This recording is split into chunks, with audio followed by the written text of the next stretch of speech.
पुनश्च हनीमून या नाटकामध्ये किंबहुना तो लेखक ती बायकोशी एक त्याचं भांडण होतं आणि त्याच्यात तो लेखक ते सांगतो ते बरंचसं माझं असल्यासारखं ते येऊन जातं, की तो म्हणतो की बऱ्याच गोष्टी लेखक कल्पनेने त्यात गोष्टी मिसळतो. 1+1=2 असं रायटिंग नसतं. तर तसं होतं, पण त्याला बेस तर अनुभवाचाच आहे.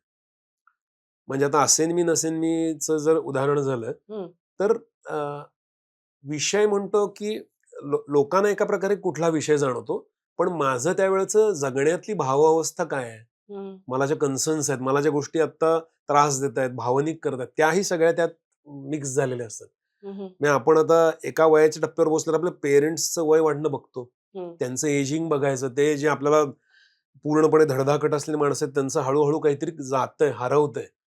तर तो जो लॉस, सेन्स ऑफ लॉस होता, की हे जाणार आता. तर ते एक मनात राहिलं होतं. आणि काही घरांमध्ये काही जण अल्झायमर्स झाला होता. सो तेही डोक्यात होतं.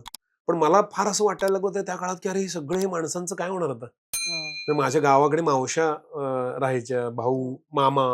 तर मला असह्य झालं आणि मी ट्रिपच काढली. मग कोल्हापूरला गेलो, मग तिथनं कर्नाटकात मावशांना, मामांना सगळ्यांना भेटून आलो. आणि ही सगळी माणसं ह्यांनी जे लहानपण आपलं दिलेलं आहे, काय काय आठवणींनी एसटीतनं घेऊन आतून अजूनही मला भरून येते, की मामा यायचा कुठनं तरी शेतातनं, "ए कणसं आणलोय रे" किंवा "चिरमुऱ्याचं पोतं आणलं बघ, ह्याला आवडते म्हणून." असं वगैरे सगळं ते. तर हे सगळं आता जाणार. हे जी माझी त्या काळातली अवस्था होती, ते मी ह्या ह्याच्यात पकडण्याचा प्रयत्न केला. पण ते पकडताना फक्त ते मी गोड-गोड नाही करत ते. कारण ह्याच बरोबर मनात राहिलेले रोष पण असतात. दुखऱ्या जागा असतात. तर त्या सगळ्याही एका वेळी बघण्याची प्रयत्न करतो. म्हणजे सगळ्या माणसांकडे बघताना करुणा तर पाहिजेच. पण गॅस लाइटिंग नाही, की गोडच सगळं छान, बालपणाचा काळ सुखाचा. काही नाही. माझ्या ह्याच्यात कुठेही बालपणाचं जरी मॉन्टूचं लिहिलं असलं, तरी म्हणजे सुखाचं आहे असं पण मॉन्टूमध्ये पण येत नाही. काय काय त्याचे त्रासाचे क्षण मी नोंदवतो. जेव्हा त्याला राग आवरत नाही. तर तसं आहे ते. ते प्रक्रियेमध्ये बघताना तो काळ माझ्या मनात चाललेल्या आंदोलनं पकडण्याचा मी प्रयत्न करतो. सर्व त्याच्या संमिश्र स्वरूपासकट. मला हे विचारावंसं वाटतं, की आता पुनश्च हनीमून, फिरसे हनीमून म्हणून हिंदी ऑडियन्स समोर सुद्धा सादर झालं हो. आणि त्यालाही तितकंच प्रेम आणि हे मिळालं. पण जेव्हा प्रेक्षक वर्ग बदलतो, तर किती फरक जाणवला का काही प्रतिसादामध्ये? का गोष्ट युनिव्हर्सल होती? काही विशेष फरक नव्हता?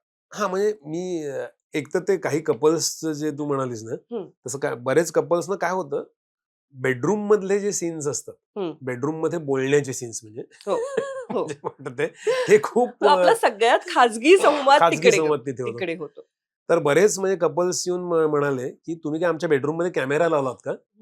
असं म्हणाले ते, की "एवढं कसं डिटेल तुम्हाला माहिती आहे?" तर मला असं वाटतं, की काही-काही वेळा आपण ते आपल्याला लक्षात येत नाही, की आपण स्वतःला खूप युनिक आणि स्पेशल समजतो, पण आपण सगळे साधारणपणे सारखेच. बरेच सारखे जास्त असतो. तर भांडणामध्येही आपण तेच बोलतो. फक्त काय त्याचे ते डिग्रीज आणि टोकं वेगवेगळी गाठतात. पण जो कपल्स मधला जो एक ताण असतो, वन अपमनशिपचा खेळ असतो, तो चालूच असतो, जो त्याच्यात पकडला गेलाय. त्यामुळे तर कपलला आपलं वाटू शकतं.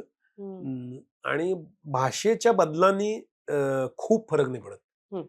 म्हणजे जरी हिंदीत जरी सादर केलं आणि मराठीत सादर केलं, तरी खूप नाही फरक पडत. म्हणजे कारण ती गोष्ट मला वाटतं आजच्याच काळातली आहे. काळातली आहे आणि तो ताणाचा काळ म्हणजे नवरा बायकोचे ताण आणि सृजनशील माणसाची आपल्या वेदनेला आणि जगण्याला आकार देण्याची धडपड, ही बरीच सगळ्यांनाच सापडते. कारण शेवटी काही ना काही आपण आकार द्यायचा प्रयत्न करतो ना. त्यातल्या लेखकाला ते साधत नाही. हां. तसं त्याला होतं. तो अनुभव तर मिळतोय, हो. पण त्या अनुभवाचा आकार होत नाही. आणि तो म्हणजे ती माझ्या त्या काळातली माझी अवस्था होती, ज्याचं एक वेगळं रूप त्याच्यामध्ये केलं. त्यामुळे ड्राफ्ट्स खूप काढले मी जे होते. का सारखे ड्राफ्ट्स करत राहिलो? कारण ते मला हवं तसं सापडत नव्हतं. म्हणजे त्याचा सगळा आकार सापडत नव्हता. मी वेगवेगळे प्रसंग लिहून बघत होतो. पण नाटकात हे शक्य आहे, हां. की आज असं करून बघितलं, मग एक वेगळा सीन जोडून बघितला. तो समोर दिसतो कसा, नाही मजा येते. ते रिड्राफ्टिंग केल्यासारखंच झालं म्हणजे. प्रयोगातनं खूप रायटिंग झालं ते.